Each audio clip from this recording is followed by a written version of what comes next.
and welcome. Hi, Karl. How are Hi, good morning. you? We're so excited to hear from you, Karl, our IELTS Hero of the Week. How does it feel to be the IELTS Hero of the Week, Karl? I'm still really happy that I passed the IELTS. It's Ah, really a really hard exam, and I remember I'm really nervous right now, and this is the same exact feeling that I had when I took the IELTS. oh, please don't be nervous. This is our safe place. The Yeah. Connetics USA IELTS support group is our safe place. This is just our place to chat and have fun, and we don't want you to be nervous. So I know there are so many people that are watching today. The Connetics USA IELTS support group is not just for Connetics nurses, it's for all nurses who are looking to come to the US. And the reason why it was created is just to help. We want to be there to support each other and help each other through this difficult exam. As Karl said, it's really difficult. I know many nurses find it more difficult than the NCLEX exam. Do you agree with that, Karl? Well, it's both difficult, but IELTS is in a different level, I guess. Yeah, no, that's true. So, Karl, tell us about yourself. Before we talk about the IELTS, tell us about your background and tell us a little bit about yourself. Yeah, so I am from the Philippines. Right now, I am based in London. It's been like 4 years since I moved here, but I started in the Philippines and I finished my bachelor's degree in nursing in 2010. And I was one of the unfortunate ones who had to go through a lot of like different things before actually being able to move and work abroad. It's really hard working in the Philippines. The salary is not that good, and the things that we have to do to really move to another place who can that can really provide for us and for our family is really difficult. Like we have to take like a lot of different exams, and one of those things is IELTS. So I've taken the IELTS exam. This is the third time that I took it. The first two was in 2015 and 2016. And it still feels difficult, even if I've taken it several times. So So, yeah, and it's been a journey, right, Karl? yeah. So in terms of the 3 times that you've taken the IELTS, tell us about each of those experiences.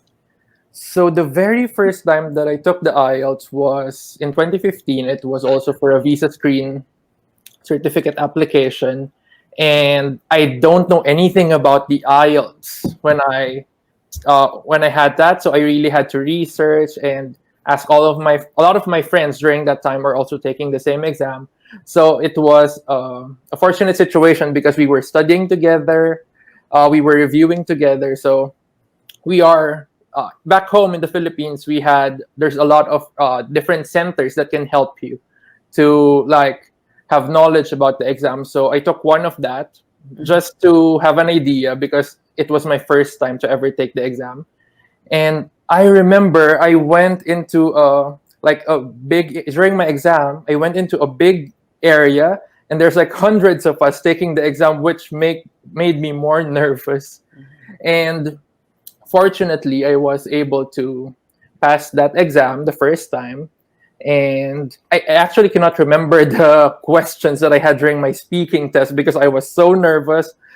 Sometimes I feel like I was stuttering, and I remember one of the funny things that happened to me during that exam because there was a tree outside when I was taking the speaking test.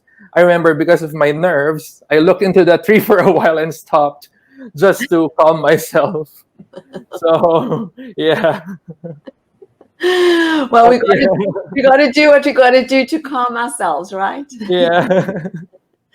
But yeah, I passed the exam, and I was really happy and thankful to everyone that helped me that time. Okay. So And before we talk about the second time, mhm, can you tell us, you said when you walked into the exam room that you felt so intimidated. There were so many people that yeah, were also taking that exam. And I think that's something that a lot of people can relate to, is that when you think everybody else is like doing better than you or knows more than yeah, you, and that's kind of something that can be in your head when you are trying to prepare for this exam. Tell us a little bit about how you prepared for that exam, because you did pass, even though you were so nervous. Yeah. Can you remember back about what you did to pass that first time? So one of the things that I did during that time, because I was not working that time when I studied and planned to take that exam, I chose not to work just to focus on that exam because everyone is saying that it is really difficult, which it is really difficult. And yeah, I just attended all the classes that I had to. I really practiced a lot. And during that time, there's an app on our phones that we can use to practice speaking. So I was talking to my phone all the time and I was listening to myself after. And then what I do with my speaking that time is I try to pick up all the wrong things that I'm saying and the mannerisms that I usually do. Okay. So that I'll be able to change them. And in terms of writing, in terms of listening and reading, I really practiced a lot. I remember writing a lot of different essays and having them checked by someone else and doing the listening and reading exams over and over again. So basically the IELTS is you really need to practice to be able to know the technique and to be able to see what you're lacking. Okay. Well, I think that's really good advice. When you say that that you took off time from work, I mean, that's a big step because that's obviously, it's not easy for everybody to do that. But how much time did you take off, and how many hours a day or how many hours a week would you say that you spent on IELTS? So during that time, well, in the Philippines that time, it's really also hard to find work. So it's not really a problem. Yeah. So I really had to. I think I studied for 2 months. 2 months. And maybe 3 times a week I go to classes, and at home I spend at least an hour or two to practice.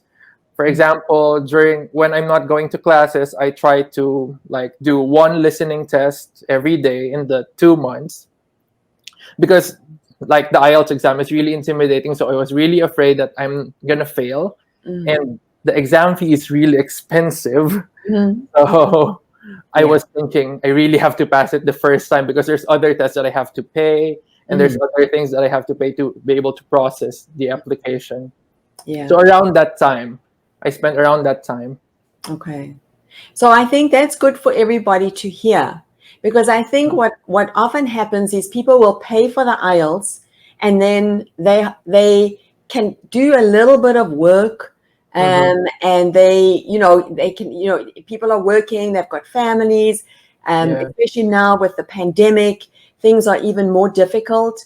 And I think that the fact that you're giving a lot of the time and effort that you put into it and sharing that with everybody listening, I think is really important, because it is expensive.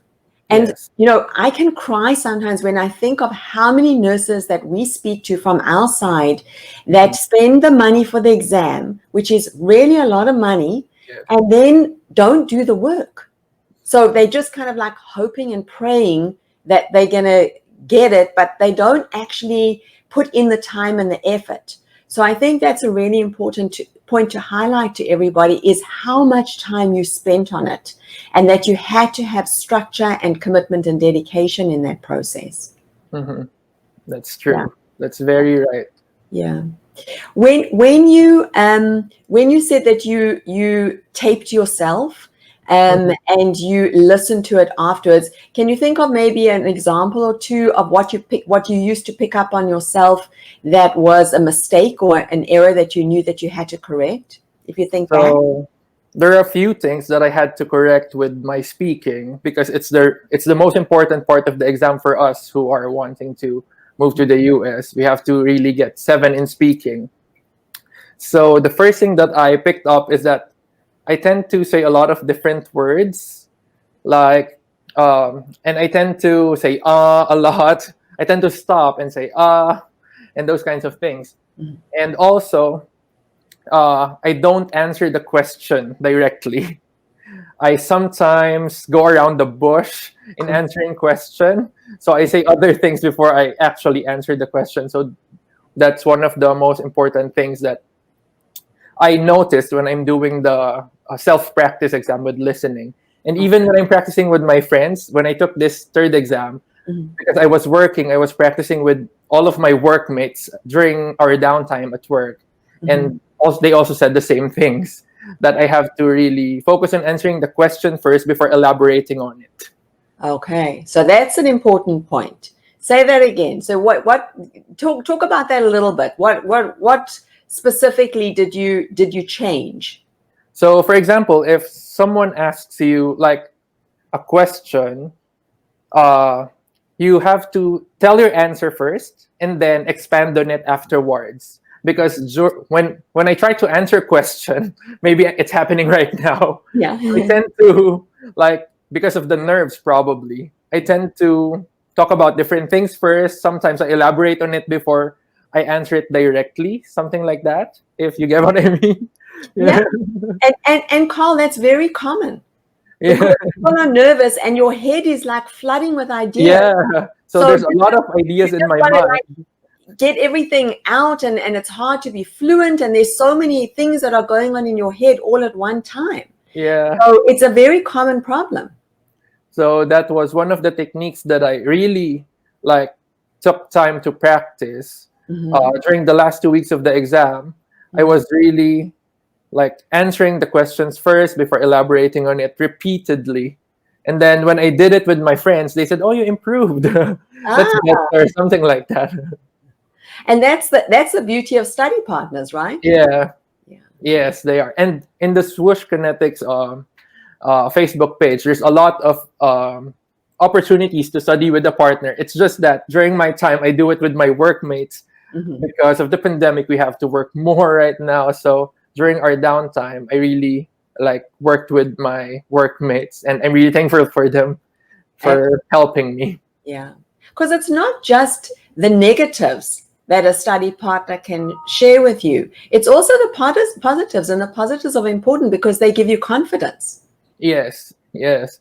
Yeah. Actually, the difference between talking into a cell phone when you're self-studying and talking to another person is that you gain more confidence. Yeah. Because you hear the critic immediately.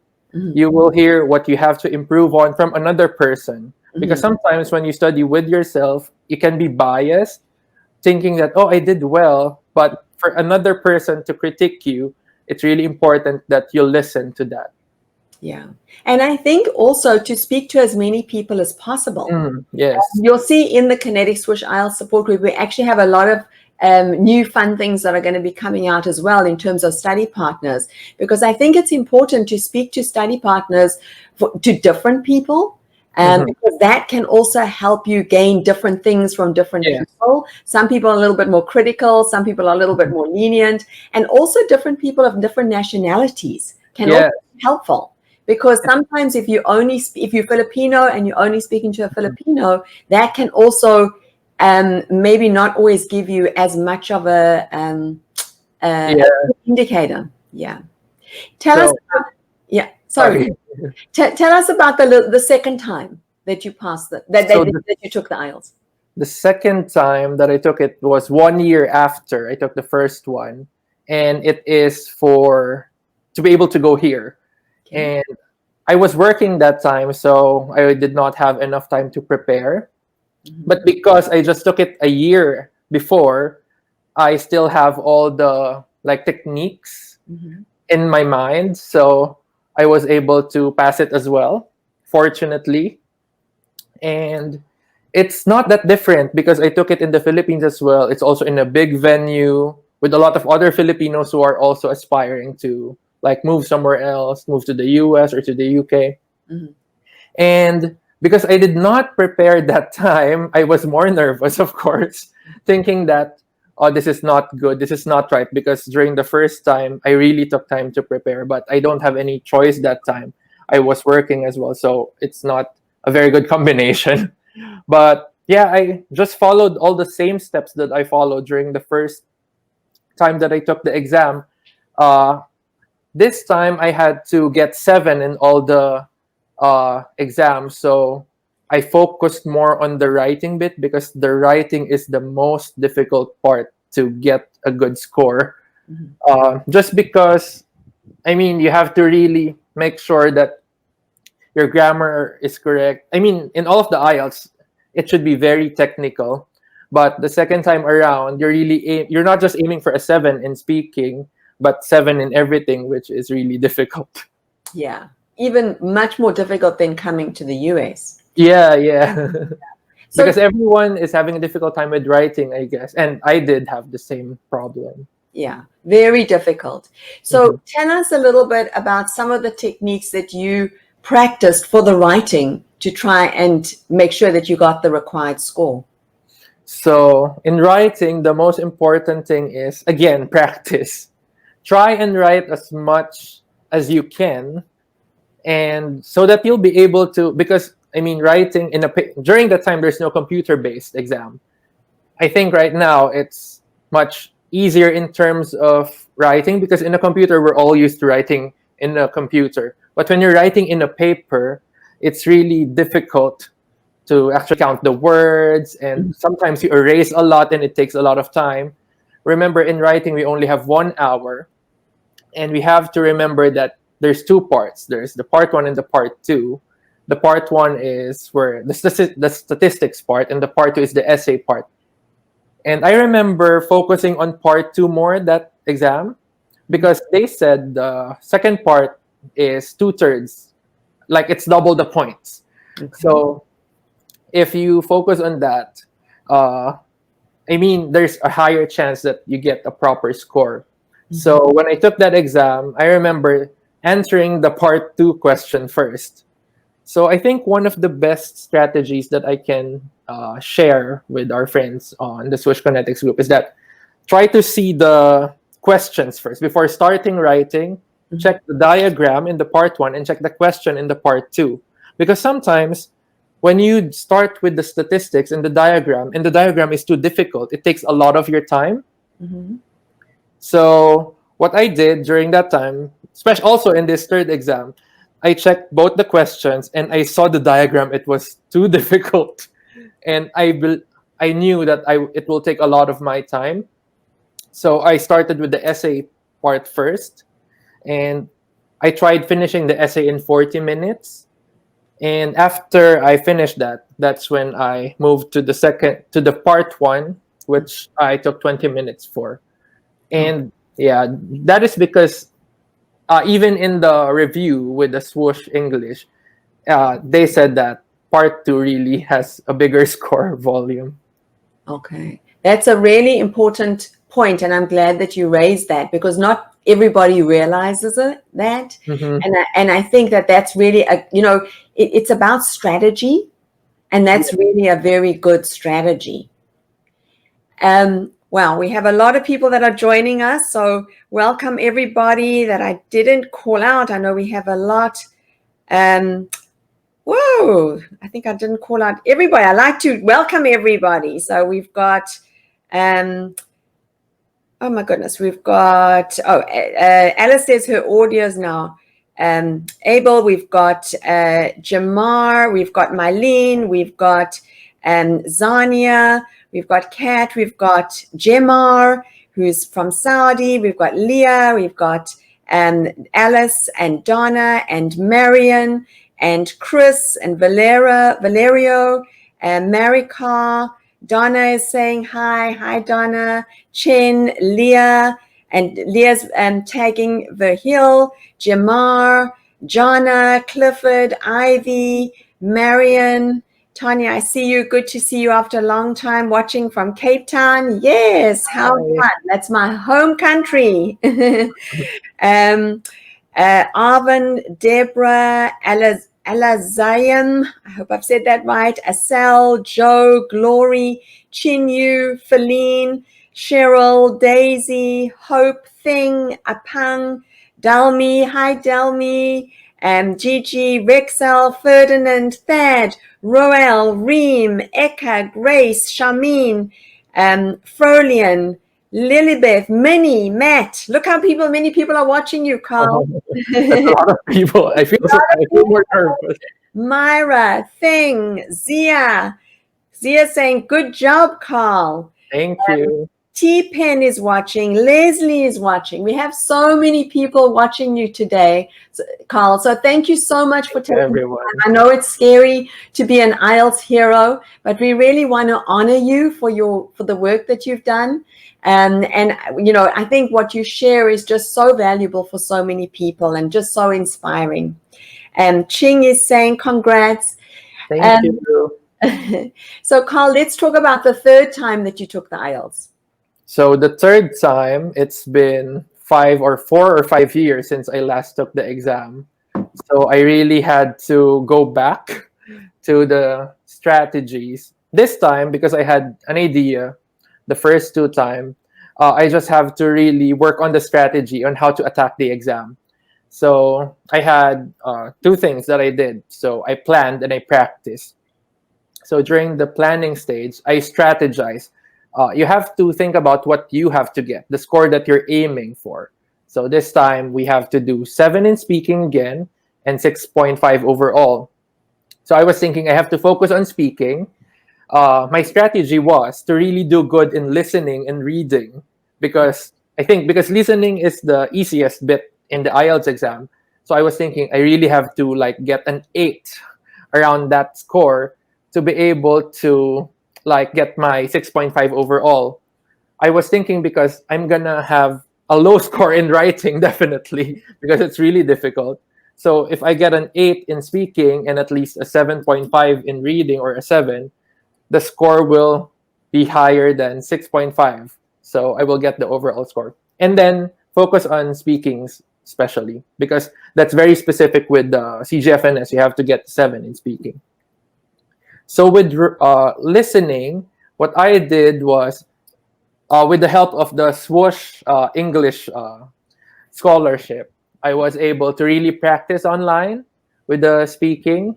I was really able to watch the videos and remember all the strategies in dealing with listening. And I was able to do some homeworks as well online with the Swoosh. And as well, one of my Malaysian friends at work gave me all his IELTS books as well. And because I scheduled a paper-based exam, I had to do it on paper as well. So I really practiced several times. Sometimes when I'm not doing anything at work, I'm taking the test and timing myself. It's really important that we time ourselves during practice. Mm-hmm. That's how we really simulate the exam when we're doing it on our own. And with the reading, what I did, one of the strategies that I learned is to try and, because there's 3 parts in reading, is to try and cut every reading passage and answer in 20 minutes. So try to answer the first bit in 20, the second bit in 20, and the third bit in 20. So that's around an hour. But of course, you have to look into what I did during the exam is to look into the whole book first to see how long the passage is, because sometimes the passage can be too long, and then you have to give more time. Based on what based on my research, they said that the passages from the first, second, and third is getting more difficult towards the end. So it is harder to answer the questions at the third passage, they said. And I think that's right because I noticed that in my exam when I took it. But when I checked the whole booklet, the passages were quite shorter. So I still divided it in 20 minutes each. And I was able to finish it in time, fortunately. Okay. With the writing, similar to what I said earlier, I did the second part of writing first. And then after that, because the first part was too difficult, when I checked the diagram, there's 2 diagrams, and it's really difficult to write, to discuss it in writing. So I really focused on the second part, the essay part, because that's your opinion. That's an opinion piece, so it's easier to write than to just describe a diagram for me personally. So that's what I did in writing. I was not aiming a really high score in writing because I was really focusing on speaking and making sure that I get the overall score of 6.5. So, but fortunately, I still got a 6.5 in writing, which is quite good.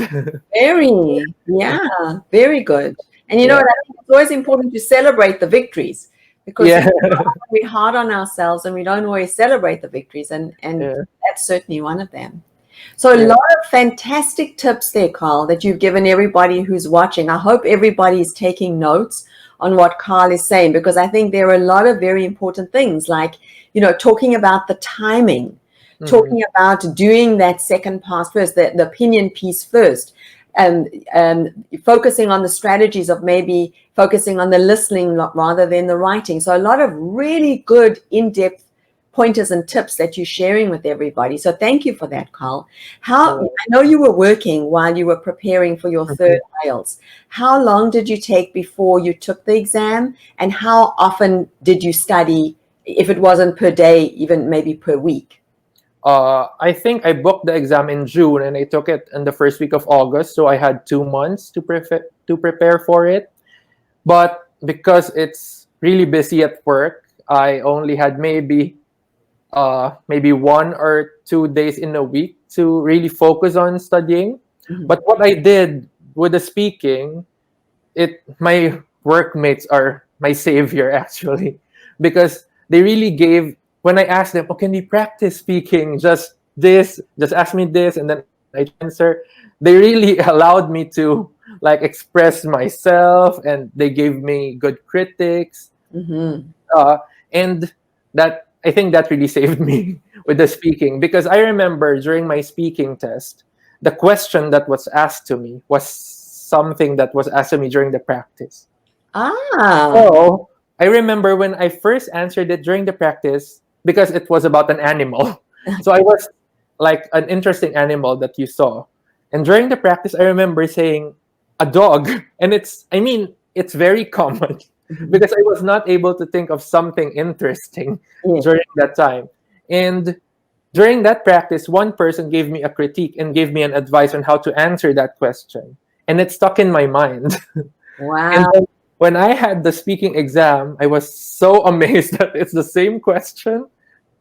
So That what was I very think, lucky. yeah, the takeaway is to try and practice as much as you can, because who knows, it will be the same question that will be asked to you. Because IELTS, I think with the IELTS, it's very technical, and most of the questions are we're not very familiar with. So if you practice a lot and encounter that question, the unfamiliar question, you have something in your mind to be able to answer it already. I mean, it's not in listening. They said you don't a memorized speech is not good, but if you've got an idea, at least you'll be able to answer it, especially if it's a difficult question. Yeah. It kind of reminds me. So I'm from South Africa, as you might know, and Mm-hmm. there's a very famous saying from a South African golfer. His name was Gary Player, and he said, "The Mm-hmm. more I practice, the luckier I get." Mm-hmm. And that really is kind of what you're saying, because Yeah. you got lucky because there was a question that you remembered from your practice Yeah. that came up, but it was because you were practicing so much. Yeah. But if not for that, maybe my answer will be again a dog. Yeah, exactly. Yeah. So I think that that's just a great example. Hmm. And Karl, tell us about your American dream. Who or what inspired you to go to America? So, my American dream started when I was a kid. Yeah. Most of my relatives are nurses, and that's also the reason why I became a nurse. And most of them live in the US right now. And in 2015, my parents, my mom, my dad, and my younger brother, they moved to the US, and I was left in the Philippines. And I remember I will do everything to be able to go, but it's also a difficult time during that time to move because of the retrogression. And I took the first opportunity to go abroad, just to actually, my idea that time is to be able to get a tourist visa so that I can visit my parents in the US, because in the Philippines it's also hard to get a US tourist visa. Yeah. So the first opportunity for me to move abroad was here in the UK, so I took that opportunity, and uh, I I applied for a tourist visa so that I can see my parents in the US, and I saw them after 3 years after they moved.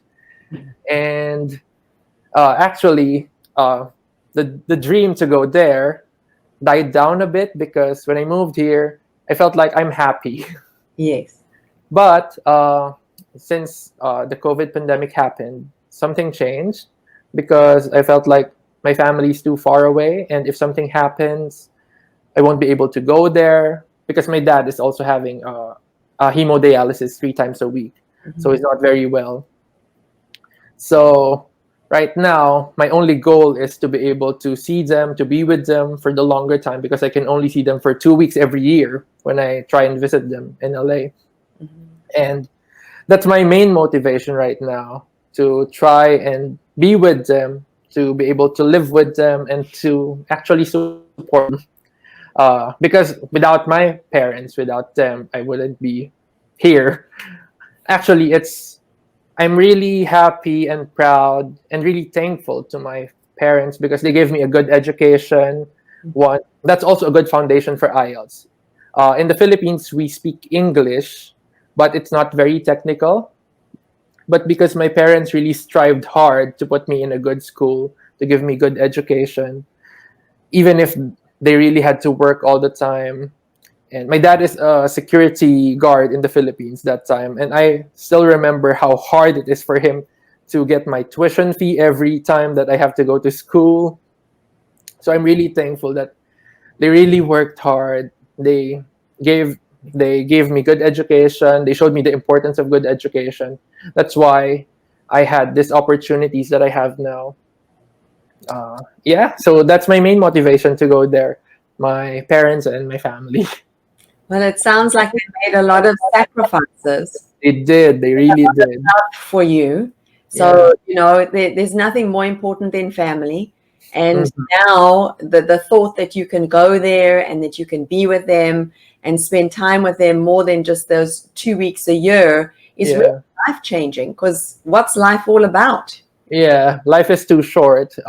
This recent past few months, it's been really hard because I had one colleague who died of COVID-19, and he's really young. He's my age. And it was really difficult. And it made me realize that life is too short. So, yeah, it's better to be closer to your family, to be able to spend time with them, because you'll never know what will happen next. Yeah, absolutely. Life is very unpredictable. And I think this pandemic makes it even more of a wake-up call for everybody. Yeah, And really helps us to put our priorities straight. What's the yeah, most important? that's true. Well, thank you so much, Karl. It was an absolute Thank pleasure you. to you. I know that everybody who is watching learned so much from you. It's such your journey is such an inspiration. And I know it's scary to come on the IELTS Hero interviews, but Yeah. you are encouraging and helping so many people by doing that, and by paying it forward for those who have not yet passed the IELTS and not overcome this challenge yet. So we really want to thank you for that, Thank you and very much for this opportunity as well. wish you continued success. And we can't wait to see you in America soon. Thank you. Thank you Thank so you, much. Tanya. Thank you, everybody who's watching. Thank you, everyone. Stay safe.